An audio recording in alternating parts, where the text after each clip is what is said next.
Hello everyone, कैसे हैं आप बच्चे लोग सारे। मेरा नाम है सुनील अधिकारी। चलिए स्टार्ट करते हैं आज के वीडियो को। Chapter 5 emerging mode of business आज के वीडियो में हम डिस्कस करने वाले हैं। पार्ट ये फर्स्ट होने वाला है। 3 से 4 पार्ट में इस चैप्टर्स को हम डिवाइड करेंगे। Meaning of e business, scope of e business, हम ऑनलाइन और ऑफलाइन बिजनेस के बारे में भी डिफरेंस जो है आपकी बुक्स वगैरह में वो भी डिस्कस करने वाले हैं। तो बिना कोई टाइम वेस्ट करते हुए आज के वीडियो को करते हैं स्टार्ट। देखिए, मीनिंग ऑफ ई बिजनेस से हम स्टार्ट करेंगे। सबसे पहले एक पेन सेलेक्ट कर लेते हैं बच्चों के लिए। चलिए हम रेड पेन या ऑरेंज पेन से हम पढ़ाना स्टार्ट करते हैं। Meaning of e business. E business refers to carrying on business activity through internet. देखिए, जो मेन टर्म है मैं अंडरलाइन कर रहा हूं ताकि आपको समझने में इजी रहे। बिजनेस को जब हम इंटरनेट की मदद से ऑपरेट करते हैं, that simply means e business. E क्या है? इंटरनेट है। इंटरनेट के थ्रू बिजनेस को करना। ये कोविड के टाइम में सबको इंपॉर्टेंस पता लग चुकी है अपने बिजनेस को ऑनलाइन लाने की, ले जाने की, ग्रो करने की, राइट। क्योंकि सब कुछ अब कंपनीज वगैरह ने अपना जो भी वर्किंग नेचर है काम करने का वो ऑनलाइन शिफ्ट कर दिया है। Business activities comprises of industry, commerce and trade. मतलब जब हम ये सारी एक्टिविटी जो कि ऑफलाइन मार्केट में होती थी, कॉमर्स वगैरह, ट्रेड वगैरह, एक्सचेंज ऑफ सर्विसेज वगैरह, ये ऑफलाइन मार्केट में होती थी। अब ये सब कुछ ऑनलाइन ही अवेलेबल है। से फॉर एग्जांपल ऑनलाइन बिजनेस का एग्जांपल अमेजॉन, फ्लिपकार्ट वगैरह, जो ई बिजनेस हमारी जाइंट है, राइट। जो हमारा फार्मा सेक्टर है, दवाइयों का भी जो सेक्टर है, राइट। एफएमसीजी जो हमारा सेक्टर है, सब कुछ ऑनलाइन स्पेस में बहुत ज़्यादा ग्रो कर रहा है। तो किसी भी तरीके से जब हम अपने बिजनेस को ऑनलाइन लाते हैं, trading, sales, purchase, exchange program जो होते हैं जब हम ऑनलाइन इंटरनेट की मदद से करते हैं, that is known as e business, right. चलिए, स्कोप ऑफ ई बिजनेस की हम बात कर लेते हैं। देखिए, यहां पर इंपॉर्टेंट टर्म्स है बच्चा, जो कि आपको समझनी बहुत ज्यादा जरूरी है। The first one is B to B commerce, business to business commerce. Transaction taking place between business units are known as B to B. दो बिजनेस यूनिट्स के बीच में जब ट्रांजेक्शन होते हैं, कंज्यूमर इन्वॉल्व नहीं है। एक बिजनेसमैन है ए फर्म, एग्जांपल देता हूं आपको, और दूसरी भी बिजनेस फर्म ही है बी फर्म।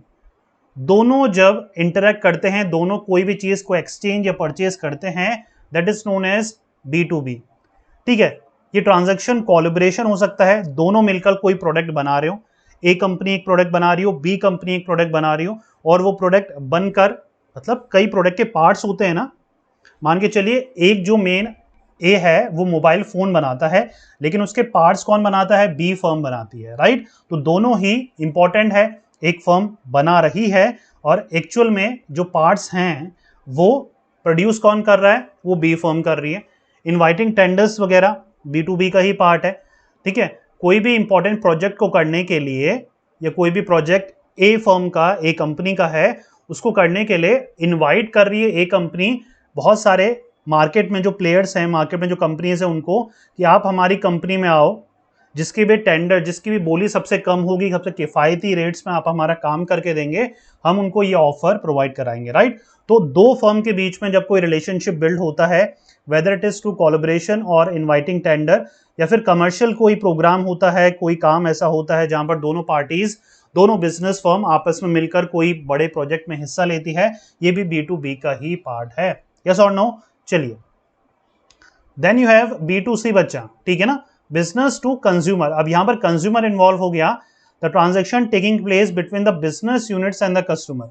बिजनेस और कस्टमर के बीच जब भी ट्रांजेक्शन इन्वॉल्व होता है, हम उसको बी टू सी कहते हैं। जैसे कि सेलिंग और distribution, after sale services. Company ए कंपनी कस्टमर को कोई चीज बेच रही है या हमें कोई भी चीज बेच रही है, सेलिंग या डिस्ट्रीब्यूशन। और अगर कोई भी चीज में कोई भी खराबी निकलती है या कोई सर्विस की जरूरत पड़ती है, तो सी वापस रिटर्न आती है आफ्टर सेल सर्विसेज के थ्रू। ए सी को बेचता है, कस्टमर को बेचता है, और सी वापस भी आ सकता है ए के पास सर्विस के लिए, या फिर कोई आफ्टर सेल सर्विसेज में रिपेयरिंग वगैरह होती है, सर्विस कोई होती है कि आपको मंथली कोई आपने गाड़ी वगैरह खरीदी है तो आपको 3 मंथ में, 2 मंथ में जो सर्विस कराते हो, वो भी आफ्टर सेल सर्विसेज का ही पार्ट होता है, राइट। थर्ड आ जाए बच्चा C to C, customer to customer. दोनों ही पार्टी यहां पर कस्टमर होती है। जैसे कि सेलिंग यूज्ड बुक्स, ठीक है, आप यूज्ड बुक को सेल कर रहे हो, क्लोथ्स वगैरह, warning customers about the fraudulent supplies, reviews वगैरह दे रहे हो किसी भी वेबसाइट के अंदर, तो आप ये क्या कर रहे हो, अमेजॉन के अंदर में रिव्यूज पढ़कर आप परचेज करते हो ना सब कुछ। तो रिव्यूज किसने लिखे हैं, कस्टमर ने। प्रोडक्ट परचेज कौन करेगा, कस्टमर परचेज करेगा। समझ में आ रहा है।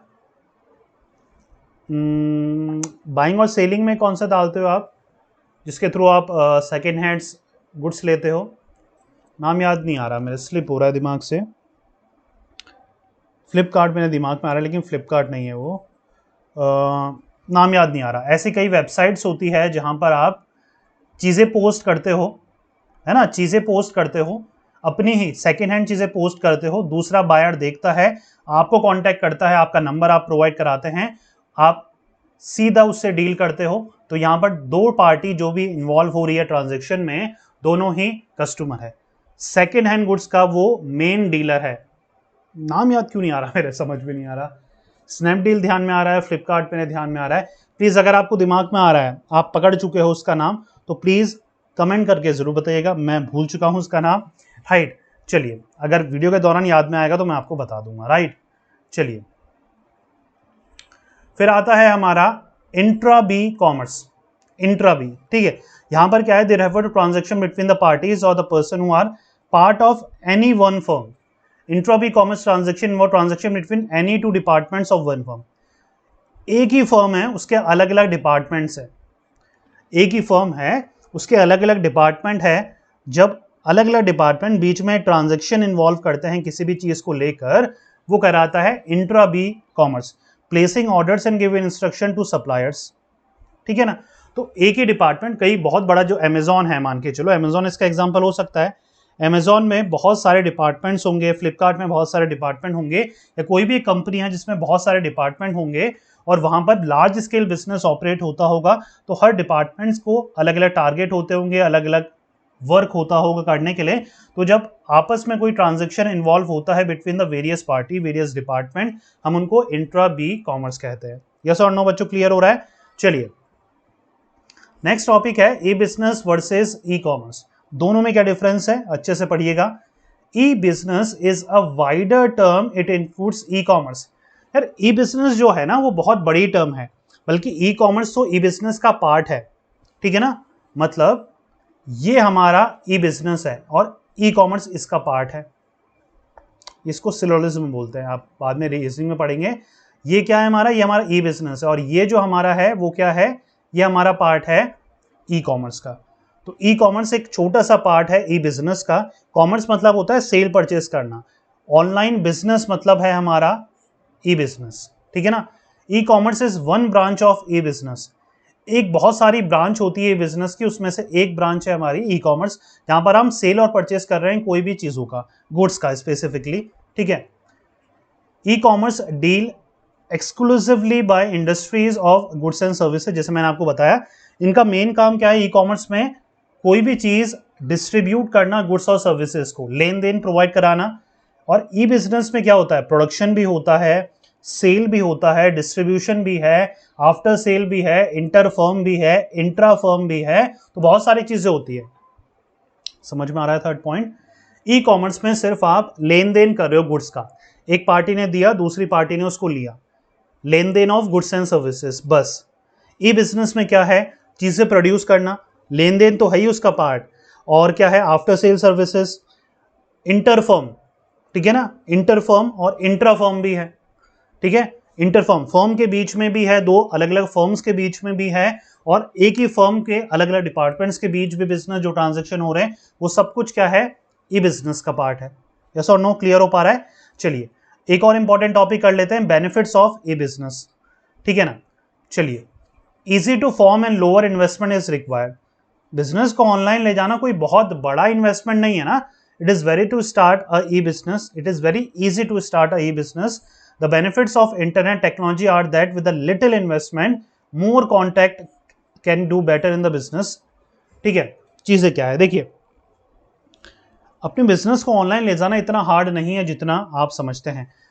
मैं अपना एग्जांपल देता हूं जिससे मैं रिलेट कर पाऊंगा या आप रिलेट कर पाएंगे। मैं टीचिंग कर रहा हूं, ठीक है। टीचिंग के लिए आई हैव टू ऑप्शंस। ठीक है ना। पहला ऑप्शन है ऑफलाइन टीचिंग का, दूसरा ऑप्शन है ऑनलाइन टीचिंग का। ऑफलाइन टीचिंग में मुझे रूम चाहिए, ठीक है, मुझे टीचर्स चाहिए, या अगर मैं खुद अकेला भी पढ़ाता हूं तो मुझे प्रमोशन चाहिए भैया। कितने, एक लिमिट है ना, मैं कितने बच्चों को पढ़ा पाऊंगा, मुझे एक्सेसिवली प्रमोट करना पड़ेगा 20 बच्चों को भी बुलाने के लिए। अगर मैं 20 बच्चों की भी एक क्लास लेता हूं 2 घंटे की 3 घंटे की, तो मुझे प्रमोशन करना पड़ेगा, पैम्पलेट छपवाने पड़ेंगे, बोर्डिंग लगवाने पड़ेंगे, घर घर जाकर बताना पड़ेगा, और कुल मिला के आएंगे भी इतनी जद्दोजहद करने के बाद भी 20 बच्चे मेरे पास आएंगे, उनको ही मैं पढ़ा पाऊंगा 1 घंटे के दौरान या 2 घंटे के दौरान, जितना भी मैं पढ़ाता हूँ। ऑनलाइन में अगर मैं यूट्यूब के थ्रू पढ़ा रहा हूँ तो कितने बच्चे मेरे साथ जुड़ पाएंगे, कोई लिमिट नहीं है, मैं लाखों बच्चों को एक टाइम पे पढ़ा सकता हूँ, जैसे अभी आप पढ़ रहे हैं, राइट। तो होता क्या है ऑनलाइन टीचिंग में, और ये एंट्री थ्रेशोल्ड बिल्कुल भी नहीं है, यहां पर रूम नहीं मिला तो आपकी ऑफलाइन टीचिंग वहीं पर खत्म हो जाती है। ऑनलाइन में एंट्री बैरियर्स नहीं है, ऑनलाइन ओपन प्लेटफॉर्म है, कोई फीस आपसे कोई चार्ज नहीं करती है। रूम रेंट पे लोगे फीस चार्ज करनी पड़ेगी आपको, एक सर्टेन रेंट देना पड़ेगा रूम का, ठीक है। ऑनलाइन में ऐसा कुछ नहीं है, फ्री में पढ़ाओ, अगर आपका कंटेंट में क्वालिटी है, दम है, अगर कंसिस्टेंट या मेहनत करते हो तो धीरे धीरे आप ग्रो करने लग जाओगे, और इतना जिस लेवल पे ग्रो कर पाओगे वो आपने सपनों में भी नहीं सोचा होगा, जो कि ऑफलाइन में बिल्कुल पॉसिबल नहीं है, राइट। समझ गए पहला पॉइंट। चलिए, कन्वीनियंस है, बहुत ही ईजी है। With the help of e business shopping can be done convenient. अगर शॉपिंग का यहाँ पर एग्जांपल लें तो अगर हम अमेजोन से या अमेजोन फ्लिपकार्ट इतना क्यों चल रहे हैं, क्योंकि यार ये बहुत ही कंफर्ट प्रोवाइड करा रहे हैं आपको, घर बैठे सारे सामान आपको मिल जाते हैं, इससे बढ़िया और चीज़ क्या चाहिए आपको, ठीक है। सब कुछ घर में आके आपको डिलीवर करते हैं, धूप में, गर्मी में, सर्दी में बाहर जाने की जरूरत नहीं है। बाहर जाकर भी 10 किलोमीटर जाने के बाद पता लगा शॉप बंद है, तो फिर क्या करोगे, पेट्रोल वेस्ट, ठीक है, मनी वेस्ट, ठीक है, ट्रैवलिंग वेस्ट, एफर्ट वेस्ट, तो ये सारी चीजें वेस्ट नहीं होती है ऑनलाइन शॉपिंग के थ्रू।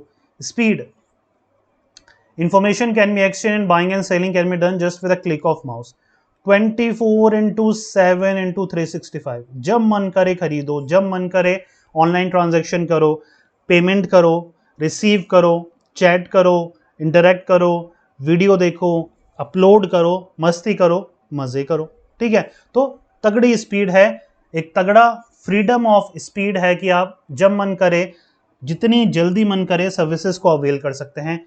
ग्लोबल रीच है, मेरे वीडियो सिर्फ इंडिया में नहीं, पाकिस्तान में भी, बांग्लादेश में भी, अमेरिका में भी, यूएस में भी, यूएई में भी, तो बहुत सारी जगह देखे जाते हैं। तो आपके बिजनेस भी अनलिमिटेड जगह ग्रो कर सकते हैं through your online presence, right. Cost saving, offline market से, जैसे मैंने आपको अपने टीचिंग बिजनेस का एग्जांपल बताया, तो काफी कॉस्ट आपकी सेव होती है if you are comparing an online business with offline business, right. चलिए, movements towards a paperless society, obvious चीज है, इंटरनेट वगैरह के थ्रू आपने जो पेपर वर्क में डिपेंडेंसी थोड़ी कम कर दी है, ठीक है। सब कुछ आप जितना भी ऑनलाइन वगैरह, फॉर्म फिलिंग वगैरह भी आपका कॉलेज वगैरह के या गवर्नमेंट के फॉर्म फिलिंग वगैरह जो होते हैं, पहले एक पेपर भरना पड़ता था, फिर उसको पोस्ट ऑफिस में पोस्ट करना पड़ता था, फिर वो 14 दिन में पहुंचता था, ये सारी चीज़ें होती थी। अब ऑनलाइन फॉर्म फिल करो, आधे घंटे में आपका फॉर्म सबमिट, आपको अप्रूवल मिल जाता है, ईमेल आ जाता है कंफर्मेशन का, एडमिट कार्ड, सब कुछ ऑनलाइन आ जाता है आपका। तो और रेलवे टिकट ही बुक करते हैं तो सब कुछ आपका, सब कुछ क्या होता है, आप ऑनलाइन बुक करा सकते हैं, ऑनलाइन आप टीटी को दिखा सकते हैं अपना टिकट वगैरह, नंबर बता सकते हैं हम लोग, सब कुछ अब ऑनलाइन कंफर्ट में आपका होता है। यस और नो बच्चा, ठीक है। ऑनलाइन ट्रांजेक्शन वगैरह, ये टॉपिक 3-4 टॉपिक हम नेक्स्ट वीडियो में करने वाले हैं। आई होप सो 3 जो टॉपिक आज के वीडियो में इंपॉर्टेंट हमने पढ़े हैं वो आपके क्लियर हो गए होंगे। ऐसे ही वीडियोस बहुत ही इजी लैंग्वेज में, इंफॉर्मेटिव लैंग्वेज पे आप तक पहुंचते रहेंगे। देखिएगा next video. Till then take care, good bye. पढ़ते रहिए, मेहनत करते रहिए, क्योंकि आपका भी देना है। Thank you so much.